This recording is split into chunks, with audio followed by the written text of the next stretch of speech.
Hola, ¿qué tal? El día de hoy mi grupo le va a presentar la propuesta de diseño de transición en Huancabamba, Oxapampa. Bueno, dentro del presente trabajo se realiza una traducción del capítulo 7 del libro Design of Small Canal Structures, llamado Transición y Protección contra la Erosión, de donde se van a recopilar los aspectos y consideraciones básicas para el diseño de elementos de transición y se realizará la conversión también de estas unidades en el sistema internacional de los parámetros de diseño, para realizar la estructuración de un elemento en base a consideraciones que vamos a proponer. En primer punto tenemos las generalidades. El proyecto de transición de canales lo que busca es mejorar el flujo de agua en estructuras de canal mediante cambios graduales en las secciones transversales. Bueno, estas transiciones reducen lo que es la pérdida de energía, minimizan la erosión, brindan estabilidad en las estructuras adyacentes. Se utilizan en este caso diferentes tipos de transiciones de concreto como alabeo aerodinámico o broken back. También se aplican transiciones en estructuras de tuberías de drenaje para poder reducir lo que es la superficie del agua, en caso de aguas arriba. Y también la elección del tipo de transición va a depender de las características del canal y de la necesidad de una transición efectiva en este caso. Tenemos ahora las consideraciones del diseño Small Canals. Como primer punto tenemos lo que es la inmersión de la tubería. En este caso se requiere una adecuada sumersión de la entrada de la tubería en una transición para convertir la energía que tenemos estática en energía de velocidad. El sello mínimo debe ser de 1.5 veces la diferencia de cabezas de la velocidad o aproximadamente 7.5 centímetros. Tenemos ahora lo que es la pérdida de cabeza, que son básicamente las pérdidas de energía en una transición de concreto. Y estas dependen de la diferencia de cargas de velocidad entre el extremo de corte y la sección normal del conducto cerrado. Eh, También se utilizan en este caso los coeficientes de pérdida de cargas específicos para calcular las pérdidas de energía.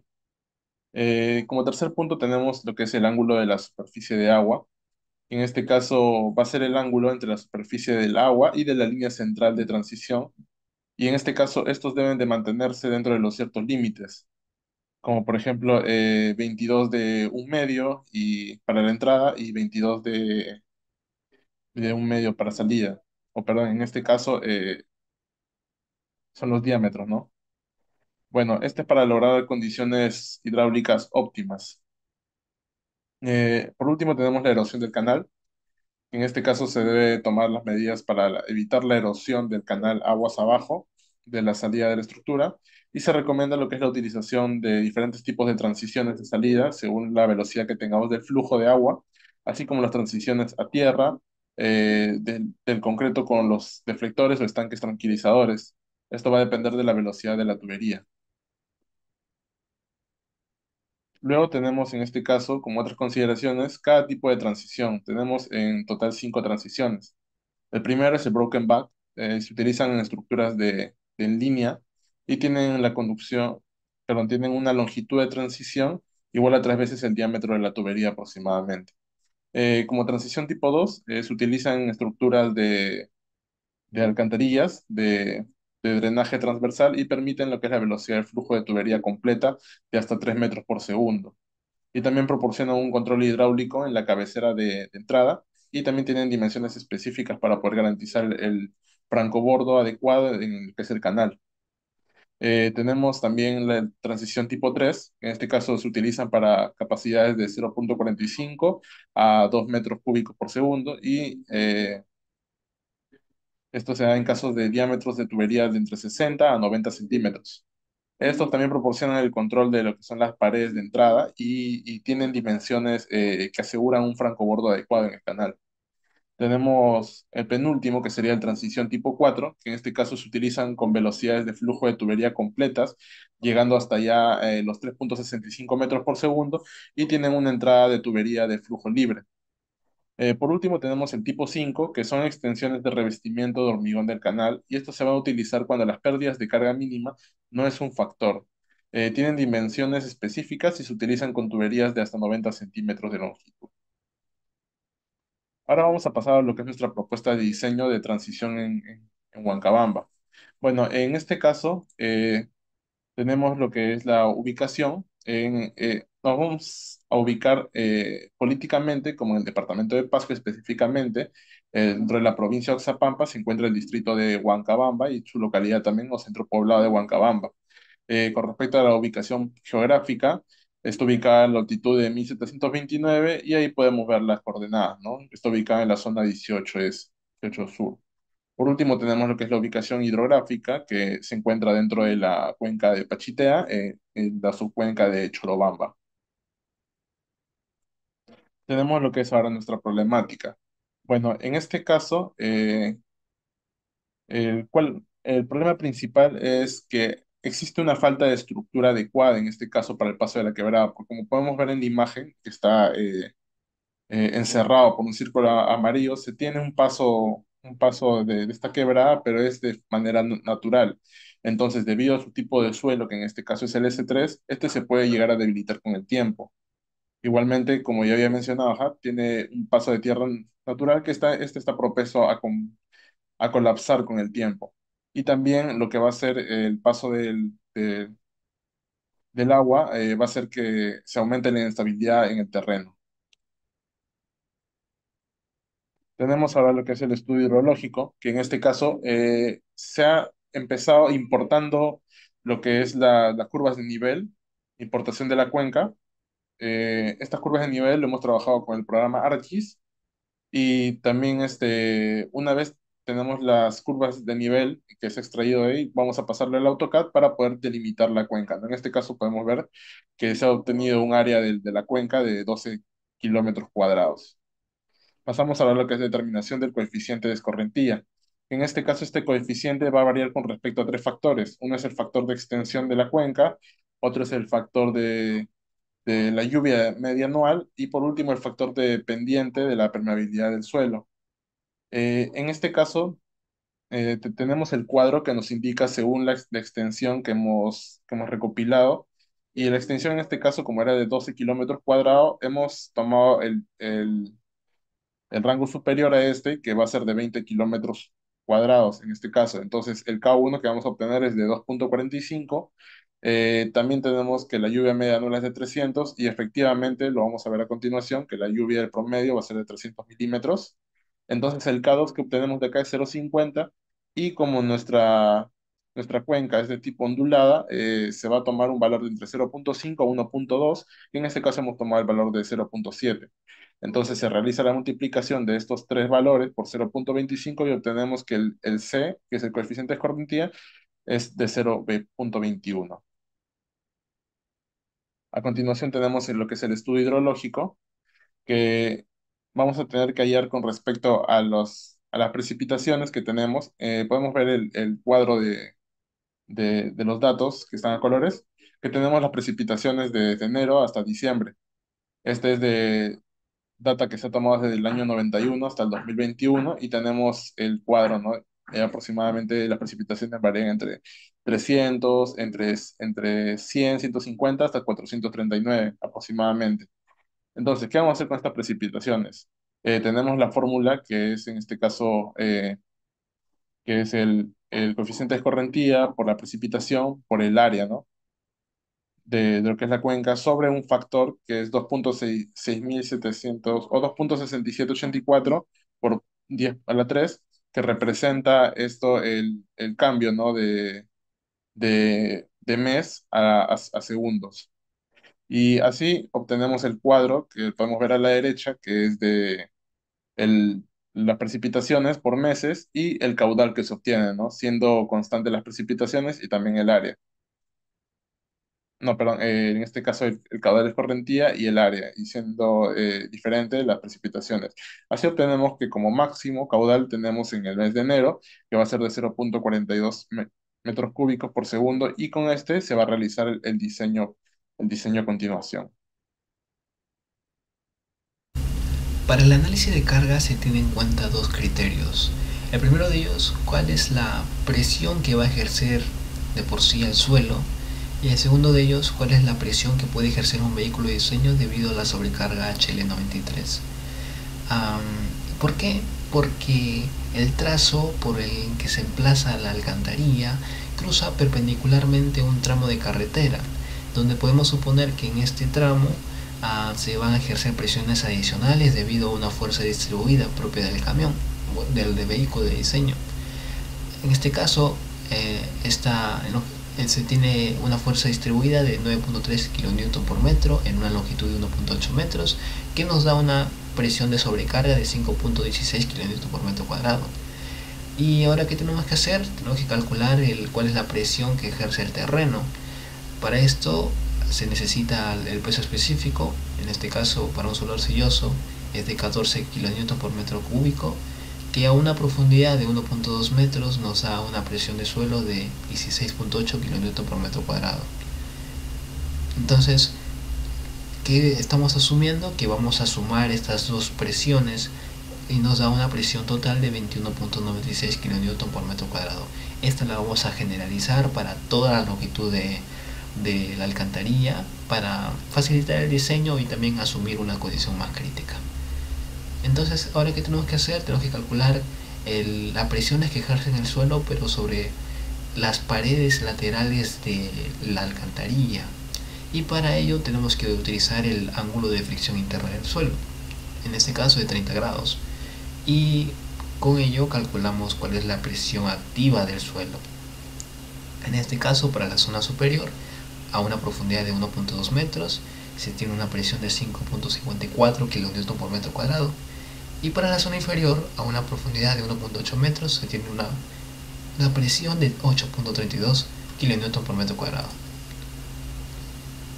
Ahora, para el diseño de la transición en sí se utilizan principalmente dos tablas. La primera de ellas a la izquierda, que es para seleccionar el diámetro, y la segunda de ellas para seleccionar las dimensiones y cantidades de acuerdo al diámetro. Nosotros estamos proponiendo la construcción de una transición de tipo 2 para un caudal de 0.42 metros cúbicos por segundo. Entonces, ¿qué podemos intuir? Que necesitamos una tubería de 60 centímetros, de acuerdo a la tabla de la izquierda. Entonces, con este diámetro calculado, calculamos el área, calculamos la velocidad con el caudal. La velocidad nos salió mayor a 1 metro por segundo. Por lo tanto, podemos concluir que no solamente necesitamos una transición de entrada, sino también una transición de salida. Entonces, nos vamos a la tabla de la derecha, calculamos con ello cuáles son las dimensiones y cantidades que necesita una transición con ese tipo de diámetro. Y podemos ver cuáles son las dimensiones, por ejemplo, para la pared de corte, la longitud de transición, el ancho de la base, el espesor del muro, la pendiente de transición de entrada, la pendiente de transición de salida, el ángulo de superficie del agua. Y con todas estas dimensiones podemos graficar, podemos dibujar cuál va a ser en sí nuestra transición de entrada y transición de salida.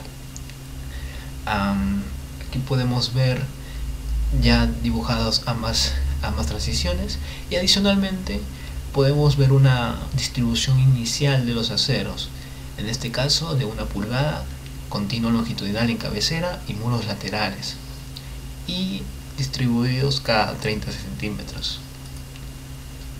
Y a continuación podemos ver también cuál es el dibujo en planta de estas dos transiciones, con la misma distribución de aceros, 1 pulgada cada 30 centímetros como refuerzo transversal y longitudinal en suelos y paredes. Continuando, tenemos el diseño hidráulico, ¿no?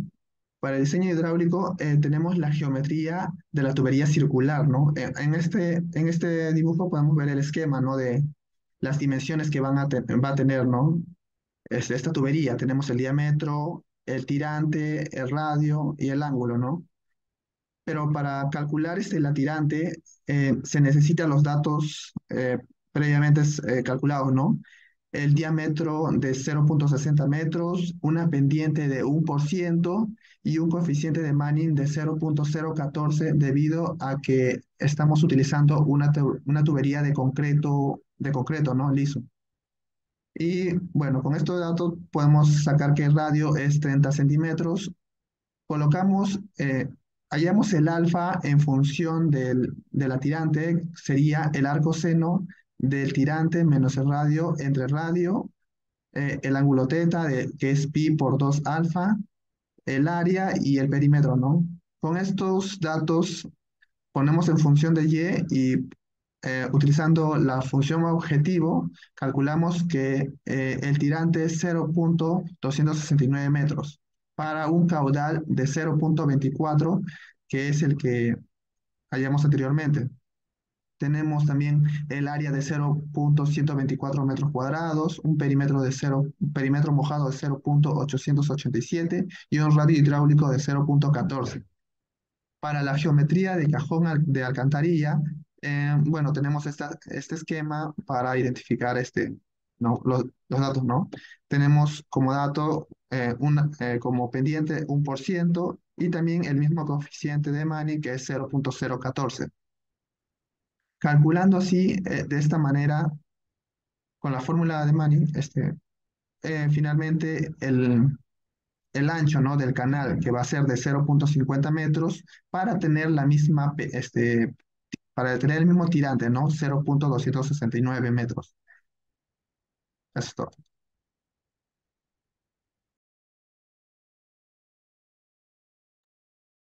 Buenas tardes, ingeniero. Mi nombre es José Fabricio Inga Díaz y yo continuaré con esta parte de la exposición en donde mostraré la propuesta de diseño número 1 para esta parte que es la transición más la alcantarilla, en este caso con una sección circular.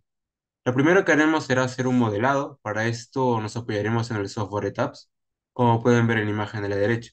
Procederemos a definir los casos de carga, los patrones de carga, así como la carga sísmica correspondiente, que en este caso tiene un factor total de 0,455. Además, dentro de la estructura tendremos que hacer el diseño tanto de los muros como de la losa. Iniciaremos con el diseño de los muros. Para el diseño de los muros tenemos dos partes. El primero es el diseño por flexocompresión biaxial, para el cual nos apoyaremos del software SP Columns, que nos permite hacer el diagrama de interacción de manera automática para poder verificar si es que las demandas o solicitaciones están dentro de este diagrama y así poder saber si el muro va a resistir o no la carga demandada. En este caso podemos ver de que el muro resiste por demasiado lo que es la demanda, y de igual manera en el diseño por corte, ya con cálculos más simples, lograremos verificar de que simplemente con la resistencia del cortante del concreto se puede satisfacer la demanda de cortante última para el muro. Una vez que ya tenemos el diseño del muro, procederemos con el diseño de la losa. Para el diseño de la losa también tenemos dos partes. El primero es el diseño por flexión y el segundo el diseño por corte. Para esto nos apoyaremos en el software ETAPS, el cual nos brinda una herramienta que se llama Draw Section Cut. Mediante esta herramienta nosotros podemos dibujar el corte de la sección y saber ahí cuáles son las solicitaciones justo en ese corte.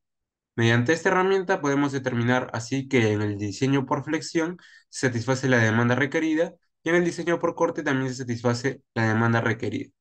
De esa manera ya tenemos diseñada el muro y diseñada la losa. Procedemos con la elección de la tubería como tal. En este caso hemos elegido una tubería de HDPE y para este caso lo que haremos será hallar la presión nominal. Para hallar esta presión nominal tomaremos en cuenta las cargas, tanto la carga muerta como la carga viva HL93, así como el peso propio de la estructura. Para esto haremos la suma de las cargas halladas anteriormente y le añadiremos el peso de la losa, y con estas cargas tendremos una presión total de 26,67 kilonewtons por metro cuadrado, lo cual traducido a bar serían 0,2667 bar.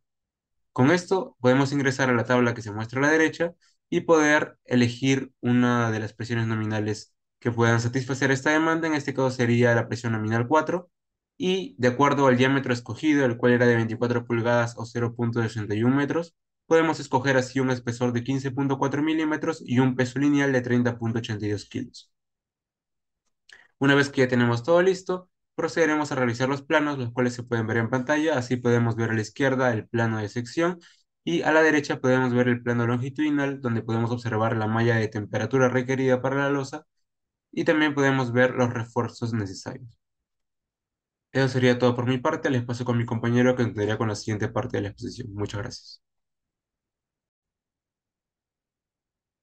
Mi nombre es Eduardo Vicente y continuaré exponiendo la parte de propuesta de diseño estructural de una sección de transición conectada a la sección tipo cajón. Primero definiremos la geometría. Basándonos en el diseño estructural, seleccionamos la tipo cajón y nos vamos a apoyar del software SAP 2000, donde definiremos las propiedades como son materiales de concreto, acero, entre otros. Y las dimensiones del cajón los sacamos del estudio hidráulico, como lo han mencionado anteriormente, con una altura de 0,6 metros y una base de 0,8 metros correspondientes a este diseño. Entonces definimos las propiedades en el software SAP, como se ve en la parte derecha, y pasamos a realizar el análisis estructural.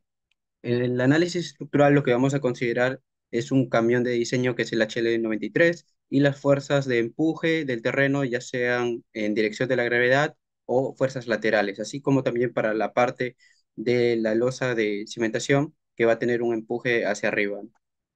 Las cargas, como he mencionado, son cargas vehiculares del terreno, tal vez cargas hidráulicas y cargas sísmicas. Asimismo, se van a verificar las cargas de contracción y retracción del concreto armado, debido a que, como sabemos, el concreto es resistente a la compresión, pero es débil a la tracción, por lo cual eh, debe soportar cierta cantidad de esfuerzo, que aproximadamente es el 10% de lo que soporta a compresión. Entonces definimos estas cargas en el software SAP y lo modelamos. Modelamos el software, modelamos la sección, como se está viendo aquí, y le introducimos las cargas, ya sean laterales o de gravedad. Posteriormente, corremos el programa, verificamos que todo sea de acuerdo a un diseño previo que hemos tenido y sacamos los cortantes, los momentos últimos y los esfuerzos en el concreto. Entonces ya pasamos a diseñar cada tipo de elemento estructural de acuerdo a la demanda de cargas que hemos obtenido a través del software. Diseñamos un muro que principalmente se diseña por cortante y vemos también el resultado por flexión. Entonces vemos los ratios de que la demanda de capacidad por cortante es baja, ¿no? De 5,3% aproximadamente, y del muro también es muy baja, por lo cual nuestro diseño va sobrado utilizando varillas de 3 octavos cada 30 centímetros, ¿no? Como se puede ver en la imagen. Y con el cortante diseñamos los estribos, ¿no? Posteriormente pasamos a lo que es el diseño de la losa, en el cual usamos la herramienta Section Cut. El- lo que hace esta herramienta es extraer los momentos por metro lineal de acuerdo a cierta sección que hemos tomado, la sección más crítica, donde observamos que los momentos son mucho mayores y posteriormente ese momento lo pasamos a un momento de toneladas por metro, ¿no? Como se puede ver aquí, un momento de 0,27 de toneladas por metro, la separación del 0 a 20 centímetros, el ancho de corte de 140 centímetros, el momento último reducido a 0,039, el F'C es 210 por kilogramo centímetros, la afluencia del acero es 4200 por kilogramo centímetros y el espesor es de 20 centímetros. Entonces calculamos un diámetro de varillas de 1 media pulgada y el número de varillas 1. Entonces tenemos un área de acero 1,267 centímetros cuadrados, una cuantía de 0,36% y una cuantía mínima de 0,3%. Esto nos hace ver que estamos bien con la cuantía. Y entonces procedemos con el diseño, obtenemos un ratio de capacidad de 5%. Lo mismo hacemos para los extremos y obtenemos un ratio de capacidad de 12,379%. En la parte del tramo nos ayuda a diseñar el acero longitudinal y los extremos los bastones. Entonces, ya teniendo los muros y las losas, lo que hacemos es ya pasar al dibujo de planos, en el cual podemos ver en la losa del acero superior, que también se repite para el acero inferior, que utilizamos como malla de temperatura eh, aceros de 1 octavo de pulgada cada 25 centímetros, y para los aceros longitudinales y bastones, aceros de media pulgada cada 20 centímetros. Ahí se ve la longitud del tramo, que es de 7200 milímetros, y también vemos un corte de los aceros de la entrada y de la salida, ¿no? Esta es la parte de la entrada que va a conectar directamente con la transición. Vemos de que se ve un ancho de 1 metro, que es la parte con estas orejas, donde también se hizo su diseño de, de como estribaje, pero que va a funcionar para el corte, para que no se fisure el concreto en esa zona. Y vemos de que los aceros de los muros son de 3 octavos, mientras que los aceros de la losa eran media pulgada, como se dijo, y los aceros que van a corresponder a los estribos corresponden a 1 octavo, ¿no? Y están cada 60. Bien, pasando a las conclusiones, podemos decir que del estudio hidrológico de Huencabamba se obtuvieron caudales mensuales variables entre 0,13 y 0,42 metros cúbicos por segundo, considerando este último como caudal base de diseño para la propuesta de la transición. Al finalizar esta investigación, se llegó a la conclusión de que es indispensable hacer un adecuado análisis estructural debido a que el tipo de estructuras van a influir en varias cargas en simultáneo, como lo son la carga de gravedad, la carga viva, el HL93, que es el camión de diseño, y el empuje lateral del suelo y efecto sísmico, para así poder determinar la manera adecuada, el esfuerzo necesario que satisfaga las solicitudes de demanda y asegure la calidad estructural del elemento. Por otra parte, se observa que la alcantarilla tubular ha tenido una mejor eficiencia hidráulica debido a su perímetro mojado, pero se va a tener dificultades en el proceso constructivo al utilizar este tipo de sección. Y por último, las alcantarillas tubulares, si bien es cierto, son útiles en espacios con poco espacio, más que las alcantarillas de caja. Sin embargo, estas son más populares debido a que en el diseño de carreteras van a proporcionar una estructura rígida que es apropiada para las áreas con malas condiciones del suelo, lo cual va a permitir recomendar el diseño de caja para las condiciones locales de nuestro proyecto. Finalmente, en las recomendaciones se recomienda el uso de ArcGIS para la información de manera detallada de las curvas de nivel y a la vez realizar la delimitación de la cuenca en el software AutoCAD, teniendo en cuenta las unidades y la dirección de cada punto por el que pasa la delimitación de las curvas de nivel. Asimismo, se va a recomendar que para futuras investigaciones se considere la interacción suelo-estructura del canal para tener una mejor precisión en cuanto al comportamiento sísmico del elemento. Eso sería todo. Gracias.